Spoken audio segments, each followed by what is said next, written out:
Lebar. Nama saya Ibu Patria dengan NPM 042. Assalamualaikum warahmatullahi wabarakatuh. Selamat siang semuanya, tabiun. Di sini kami dari kelompok Bimbing Asoy. Saya sendiri Ibu Patria sebagai moderator dengan NPM 014. Saya kalau semangat saya Yusuf 13 saya masuk dengan NPM 03. Saya Maria Putra yang akan pakai nomor 7. Baik, langsung saja materi pertama, definisikan Yusuf Hamka. Siapa sih yang nggak tahu Yusuf Hamka? Usahanya adalah usaha jalan tol. Yusuf Hamka lahir di Sawah Besar pada tanggal 5 Desember 1957. Ia adalah seorang politisi, pengusaha dan motivator. Beliau lahir di lingkungan keluarga Tionghoa. Bapaknya adalah seorang dosen dan ibunya juga seorang dosen di salah satu universitas di Jakarta. Yusuf Hamka adalah anak keempat dari 7 bersaudara. Dia sejak kecil sudah dididik keras oleh kedua orang tuanya untuk menjadi seorang pedagang asongan.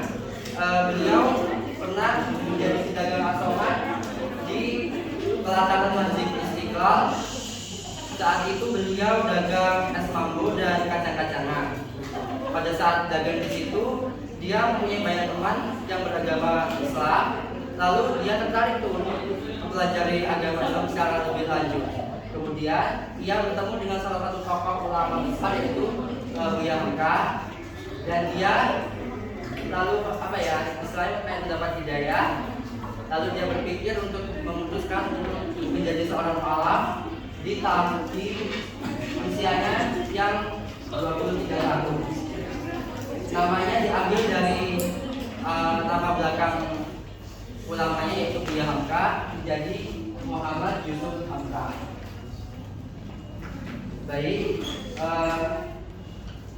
beliau ini juga memiliki warung nasi kuning yang berada di bawah tol Wiyoto, yang warungnya tersebut digunakan untuk sebagai istilahnya untuk menaungi kaum duafa. Baik, langkah memulai usaha ala Yusuf Hamka. Yang pertama, fokus pada satu peluang usaha. Jadi, yang namanya usaha, kita harus fokus dengan satu usaha yang kita jalani. Apabila kita fokus dengan satu usaha yang kita jalani, maka insya Allah akan berhasil dan tidak akan gagal. Yang kedua adalah lakukan hal yang kamu sukai. Jadi, apabila kita melakukan usaha, kita harus suka terlebih dahulu. Misal Yusuf Hamka ini emang dari kecil dia sudah hobinya bisnis, jadi dia melakukan bisnis sehingga sampai sekarang bisnisnya menjadi sangat besar. Yang ketiga, kuasai segala tentang bisnis kamu. Jadi Yusuf Hamka ini sudah menguasai sangat detail, sudah sangat menguasai di bisnis yang bergerak di jalan tol. Yang keempat, selalu mau belajar dari orang lain. Jadi Yusuf Hamka ini walaupun dia sudah pintar, tetapi dia juga masih belajar dengan orang lain. Karena orang kalau sudah tidak mau belajar dengan orang lain, itu orang itu sombong, tidak mau mendengar apapun dari orang lain.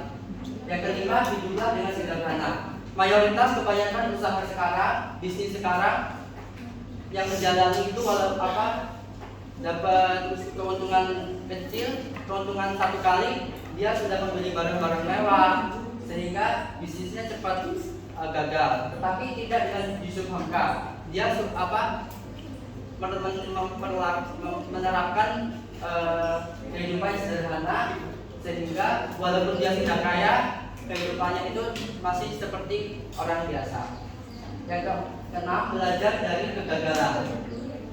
Yusuf Hamka ini pernah gagal, yaitu pada tahun 1998 ia mengalami krisis, yaitu ratusan juta dolar hilang dalam waktu 3 jam. Kemudian ia meluk istrinya dan menangis dan mengambil sajadah untuk berdoa. Yang ketujuh, tunjukkan bahwa konsep bisnis kamu yang terbaik.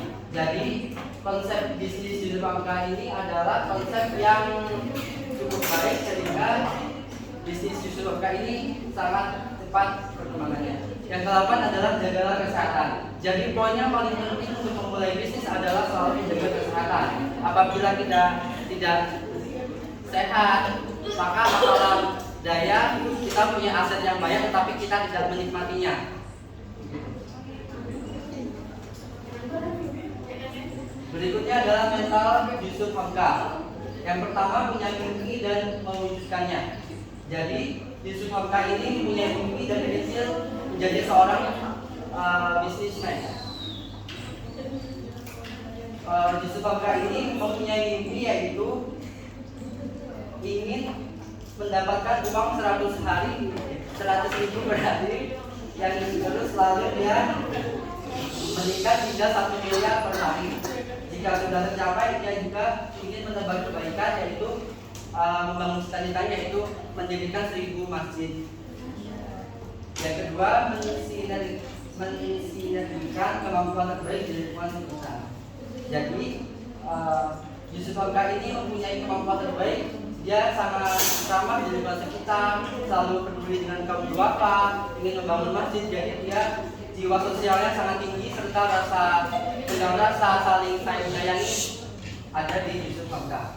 Yang ketiga, bergaul dengan para senior dan berbagai kalangan. Jadi apabila kita mau bergaul dengan para senior, maka kita dapat terbuka lebar, istilahnya dapat bertukar pikiran dengan para senior, serta mampu bertukar pengalaman. Yang keempat, selalu hormat kepada kedua orang tua. Jadi kita harus selalu hormat kepada kedua orang tua kita, bagaimanapun restu orang tua ada di diri kita. Yang kelima, selalu amanah dan menepati janji. Jadi Yusuf Hamka ini selalu amanah dalam menjalankan bisnisnya, selalu jujur dalam menjalankan bisnisnya, karena jujur itu sangat mahal sekarang. Yang keenam, selalu merasa bodoh dan mau belajar. Seperti tadi, dia selalu ingin belajar lagi dan lagi. Yang ketujuh, selalu berpenampilan sederhana. Jadi poin yang paling menarik itu adalah berpenampilan sederhana walaupun dia sedang mempunyai kekayaan beratus-ratus triliun. Selanjutnya akan dijelaskan oleh Yudhistira Raditya. Jadi di sini saya akan membahas pencapaian bisnis dari Yusuf Hamka. Mungkin tadi sudah dijelaskan secara detail oleh kelompok 1. Di sini saya akan membahas pencapaian yang terkenal saja. Jadi dalam bisnisnya Yusuf Hamka ini sukses menjalankan bisnisnya di bidang jalan tol yang mayoritas sahamnya dianut oleh PT Citra Marga Nusa Kepala Persada, sebuah kontraktor swasta yang telah terlibat dalam banyak proyek bangunan. Yang terkenal bisnisnya adalah jalan tol. Jalan tol yang pertama adalah ruas tol IR Wiyoto Wiono. Jadi ruas tol IR Wiyoto Wiono ini ruas tol pertama di Indonesia yang menggunakan sistem layang dengan teknik strobahu. Jalan tol ini menghubungkan wilayah Jatim sampai Jakarta Utara. Lalu tol yang kedua adalah tol pelabuhan atau tol Ancol. Tol Ancol ini membentang sepanjang 13 km di wilayah Jakarta Utara dan akan disambungkan dengan jalan tol pelabuhan 2 di bagian jalan Ancol. Lalu yang ketiga, jalan tol Depok sampai Antasari. Jalan tol Depok sampai Antasari ini memiliki panjang sekitar 21 km dan dimiliki oleh Yusuf Hamka melalui PT Citra Hutawa. Tol ini akan terkoneksi langsung hingga Kabupaten Bogor. Lalu tol yang keempat adalah jalan tol Bogor Outer Ring Road. Jadi jalan tol Bogor ini membentang sepanjang 11 km dan selesai dibangun pada tahun 2009 dengan total investasi mencapai 1,6 triliun. Lalu tol selanjutnya adalah tol Soreang sampai Pasir Koja. Tol ini membentang panjang sepanjang 10,55 km dan menghubungkan kota Bandung ke Kabupaten Bandung melalui PT Citra Marga Lintas Jabar yang dimiliki Yusuf Hamka sebesar 62,32%. Lalu tol baru sampai Juanda. Tol ini dimiliki oleh perusahaan Yusuf Hamka sebesar 96,83%. Tol ini membentang sepanjang 12 km menghubungkan Bandara Udara Juanda Surabaya dengan kawasan industri Rungkut. Lalu tol yang terakhir adalah tol Cileunyi Sumedang.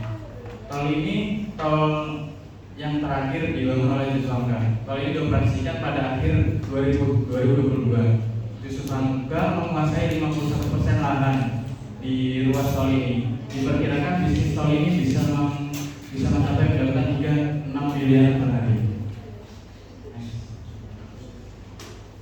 Jadi kata Yusuf Hamka dalam quotes-nya, jangan menyerah tanpa ada tantangan yang berarti. Lakukan sesuatu untuk tetap bergerak. Tidak perlu malu dengan apa yang kita kerjakan. Selama itu masih dalam pekerjaan yang halal. Terus lakukan yang terbaik sesuai dengan kemampuan yang kamu miliki. Yang akan dilanjutkan. Mungkin di sini udah pernah gak asing lagi dengan para sepatu HSP dan di sini tadi mengulas tentang Aditya Kaisariko, pendiri dari brand sepatu Aerostreet.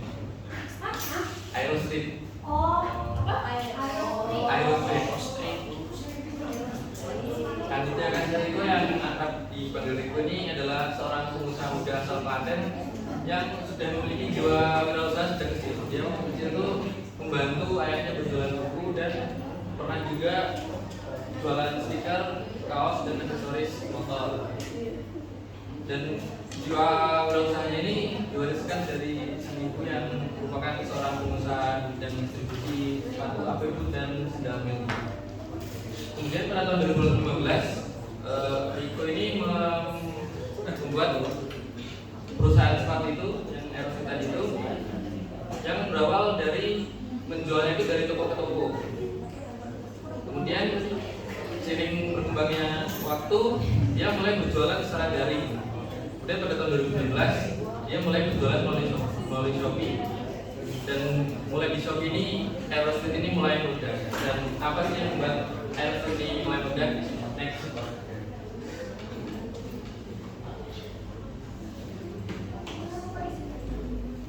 Yang pertama itu berkolaborasi dengan tokoh ternama dan brand sepatu. Aerostreet ini pernah berkolaborasi dengan Teh Jelas, Kong Iwan dan tokoh ternama ini contohnya penyanyi Endang Sukamti. Maksudnya di sini tuh dengan berkolaborasi dengan tokoh terkenal ini, misal seorang fans dari Endang Sukamti yang belum mengerti tentang Aerostreetnya apa, menjadi tertarik dan mungkin membeli karena berkolaborasi dengan musisi yang banyak tersebut gitu. Jadi semakin banyak yang tahu Aerostreet ini apa gitu. Kemudian bahan baku berasal dari lokal. Ini tujuan untuk menekan harga produksi yang bisa dibilang terjangkau karena tujuan Riko ini membuat produk yang berkualitas dengan harga yang terjangkau dan dapat dijangkau oleh seluruh kalangan. Kemudian memantau kualitas produk dengan mengecek seluruh sepatu yang diproduksi. Jadi dia benar-benar mementingkan kualitas. Selanjutnya penjualan melalui marketplace dan memiliki web aerostreet.co.id. Next. Pencapaian Aerostreet. Jadi Aerostreet ini pernah menjual 3.000 pasang sepatu dalam waktu 30 menit dan pada saat berkolaborasi dengan Endang Sukamti terjual habis hanya dalam waktu 14 menit. Dan penjualannya banyak diapresiasi oleh berbagai pihak. Selanjutnya akan dilanjutkan oleh Selanjutnya saya akan menjelaskan mengenai virtual bisnis dari Aditya Kaisariko. Yang pertama itu berani keluar dari zona nyaman. Pada awalnya itu Aditya itu hanya menjual sepatu, terutama itu sepatu sekolah itu di toko offline. Jadi mereka tidak memasukkan dari mereka ke toko online. Alasannya itu bukan tanpa alasan dia melakukan itu. Alasannya karena dia merasa perlu biaya lebih lagi untuk melakukan packing dan pengiriman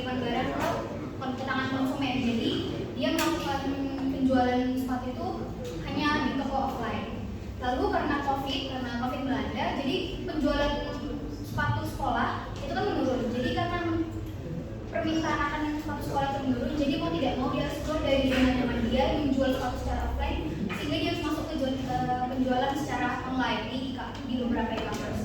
Terutama yang paling banyak memiliki pengaruh terhadap penjualan paling banyak dari produk Aerostreet itu Shopee, karena dari Shopee itu sudah membantu pengiriman barang, dari sudah ada subsidi dari aplikasi Shopee-nya.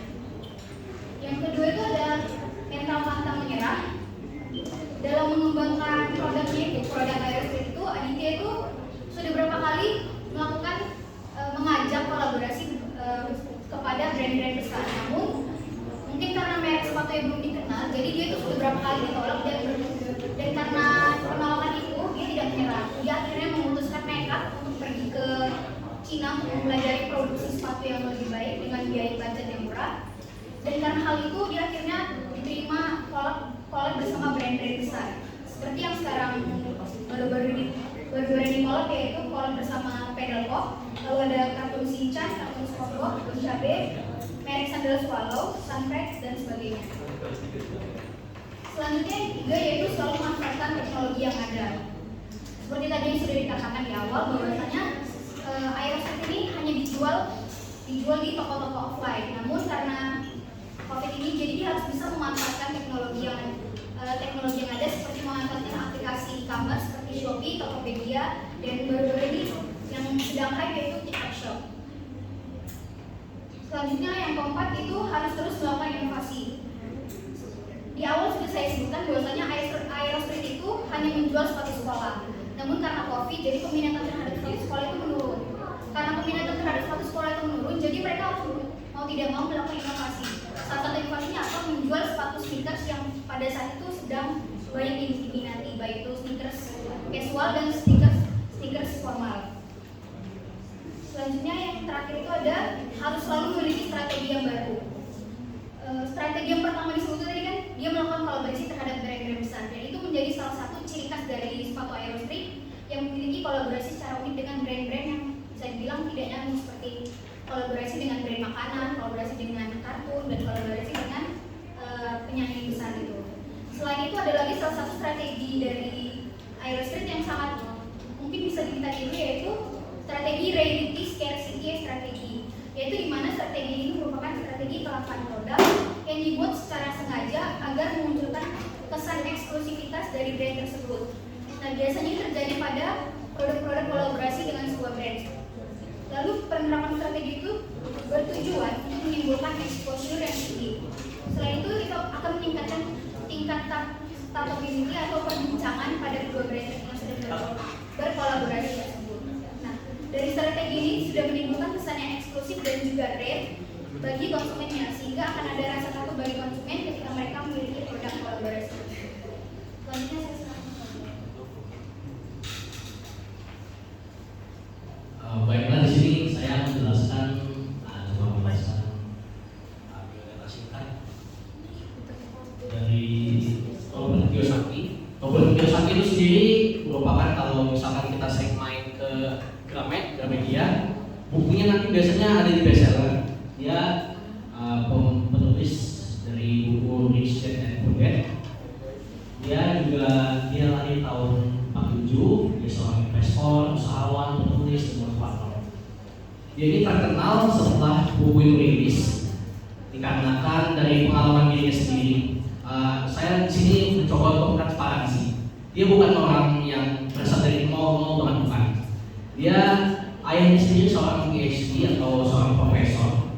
Alias dia ayahnya sendiri itu kepala sekolah di sekolahnya sendiri. Jadi bukan background dari orang yang bodoh atau orang jalanan, bukan. Tapi di sini dia berusaha untuk mencari kenapa pengetahuan yang ayahnya dapat sampai dengan S3 tidak menjadikan dirinya jadi orang kaya. Jadi di sini dia belajar, dia disuruh belajar kepada bapak ayah dari temannya. Dia seorang investor juga, orang entrepreneur.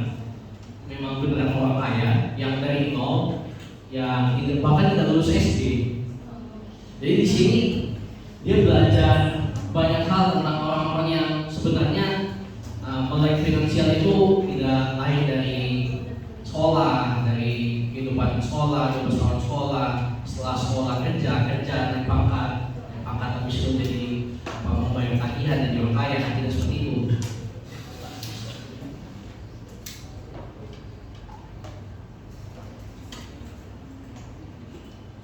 Nah di sini sebenarnya ada momentum kenapa dia jadi kaya, ya yang maaf saya tidak bisa dapatkan di sini.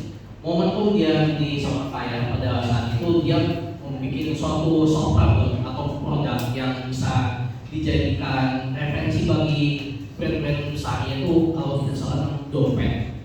Dan dompet itu membuat dia menjadi masjid, dia memiliki usaha dan modal yang cukup untuk melakukan beberapa ekspansi bisnis yang dia pakai dengan dikombin dengan keahlian dia yang diwariskan dari presiden tadi. Yang pertama, orang kaya itu membeli aset, bukan liabilitas. Orang di sini banyak berpikir bahwa jika lo ingin kaya mungkin saya mau beli rumah, mau beli mobil. Tapi tidak dengan Roy Kiyosaki. Dia sempat mengontrak, bahkan dia punya uang miliar pada saat itu, tetapi dia masih tetap memilih untuk mengontrak. Dan dia membeli rumah itu untuk disewakan, bukan untuk ditinggal sendiri sebagai pengeluaran sendiri. Yang kedua, literasi keuangan hanya bisa dipelajari melalui pengalaman. Di sini mungkin kita bisa secara singkat kita bisa belajar tentang apa itu keuangan, apa itu segala macam. Tapi sebenarnya di real life itulah satu-satunya tempat kita bisa belajar apa yang dimaksud dengan perjalanan hidup. Yang ketiga, ada ketakutan dari kenal diri. Ketakutan dari kenal diri itu adalah hal terbesar Anda untuk sukses. Maksudnya misal kalau Anda merupakan seorang yang akan disuruh jadi atau melakukan sesuatu, jika Anda mengatakan tidak terlebih dahulu tanpa ingin tahu bagaimana cara melakukannya, sesungguhnya Anda sudah kalah dari awal. Dan yang keempat, yang terakhir ialah selalu berpikir tentang peluang. Dimanapun dia tinggal, dimanapun dia ditempatkan, memang sosok Robert Kiyosaki merupakan orang yang sangat cerita dan peluang. Dia bisa menjadi apapun, dia fleksibel, dia tidak terpaku dengan passion, dia tidak hanya terpaku pada passionnya sendiri, tapi apa yang dia lihat yang bisa dapat menjadi peluang dalam bisnisnya itu yang dilakukan.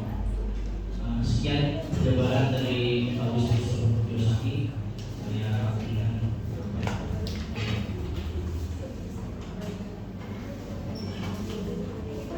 Baiklah, penyampaian materi dari kami sudah selesai. Selanjutnya kita akan membuka sesi tanya jawab.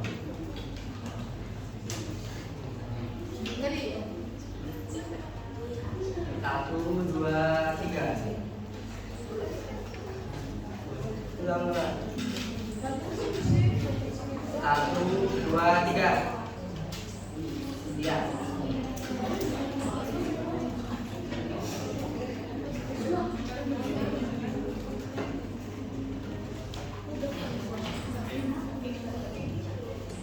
Sebelumnya izin perkenalkan diri, nama saya Suryajani dengan NPS terakhir 028. Izin bertanya, yang tadi pemisahan tentang Robert Kiyosaki.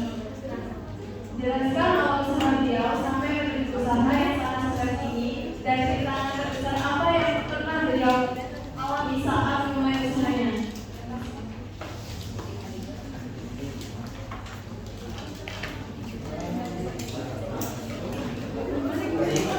Pertanyaan kedua, kami tutup. Satu, dua, tiga.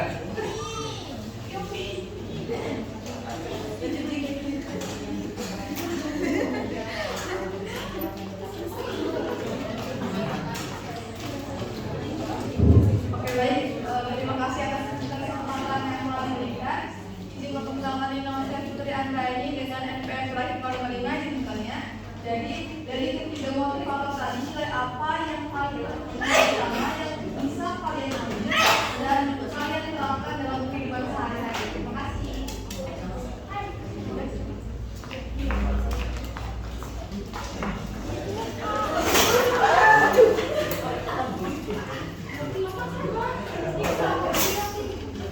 Satu lagi. Satu, dua, tiga.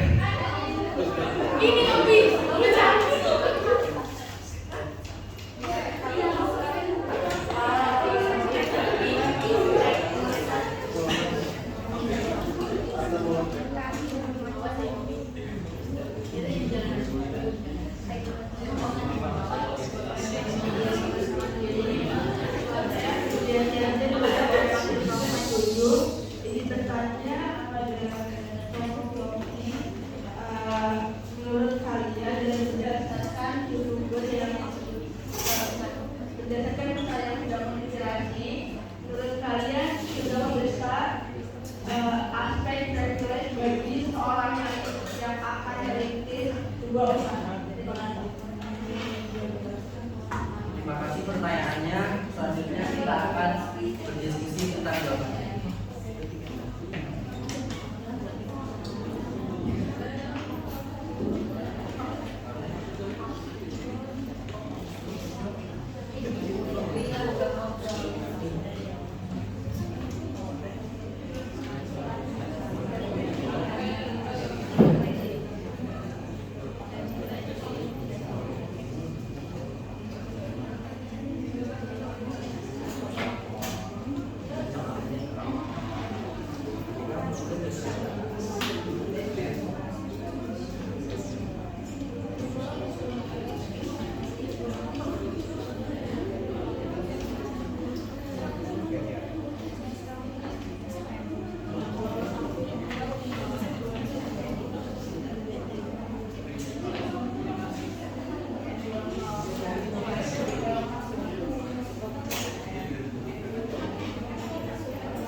Baiklah, di sini saya coba untuk menjawab pertanyaan dari saya. Jelaskan usaha Robert Kiyosaki sampai sukses dan rentahan. Sebenarnya saya bantu jabarkan singkat. Robert Kiyosaki itu sebenarnya momentum dari kapannya dia memiliki usaha yang lumayan fantastis itu adalah ketika dia mengeluarkan produk berbentuk dompet sendiri, dan dompet itu akhirnya dipatenkan ke beberapa merek yang terkenal seperti Louis Vuitton atau Hermes dan sebagainya karena mereka membeli hak paten dari Robert Kiyosaki. Pada saat ia memiliki modal yang cukup dengan pengetahuan yang cukup juga yang diberikan oleh Rich dan tadi, ada beberapa hal kan memang yang dilalui, yaitu dia itu seorang penulis juga. Dia suka menulis. Dia menulis puluhan buku. Tapi yang kita lihat sekarang di Gramedia bukunya ya itu aja, Rich dan ada satu lagi kalau tidak salah lupa namanya. Tidak semua bukunya laris. Tidak semua investasinya berhasil. Tidak semua aset keuangan dia juga meningkat. Tapi memang kalau tidak orangnya memang pantang menyerah dan juga selalu ingin belajar. Sampai di saat ini pun dia masih mencari aset terbaik untuk mencari kekayaan yang paling pas untuknya. Jadi dia tidak pernah menyerah. Rintangan pun sampai saat ini umurnya yang ke 74 tahun pun masih berusaha untuk mencari sebanyak-banyaknya. Intinya dengan apa yang telah dipelajari seumur hidup dia sampai saat ini pun ingin belajar.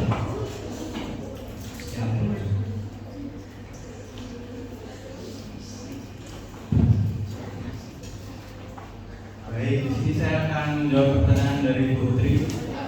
Dan dari pertanyaan nilai apa yang paling penting dan bisa diterapkan dalam kehidupan sehari-hari dari ketiga unsur tadi. Jadi kalau diringkas dari tiga unsur tadi, nilai yang paling penting itu adalah nilai kejujuran. Karena di setiap kehidupan atau kita memulai bisnis, jujur itu paling penting. Kalau nggak jujur aja, ya udah berubah misalnya. Misal dalam hubungan itu, kalau nggak jujur kan, ya kan ya betul. Dan begitu kan dengan bisnis.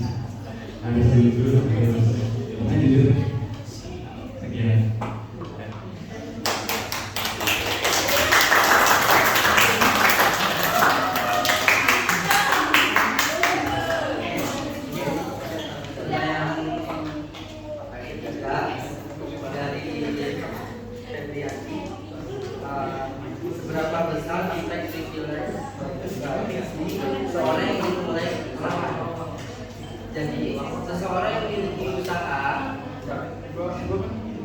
jadi aspek privilege dapat memiliki pengaruh yang signifikan dalam nilai ini.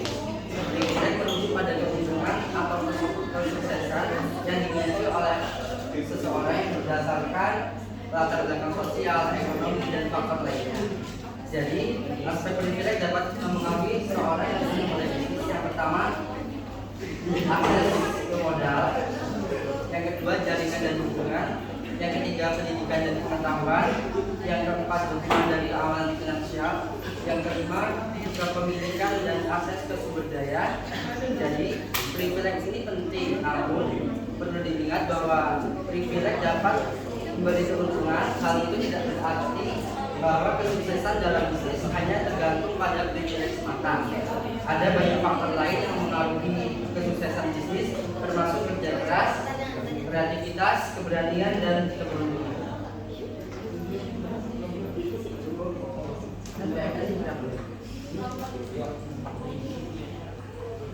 Baik, apakah dari teman-teman sekalian ada yang ingin menambahkan? Terima kasih atas partisipasinya. Kami ucapkan mohon maaf apabila ada tutur kata yang kurang berkenan. Kami akhiri, wassalamualaikum warahmatullahi wabarakatuh.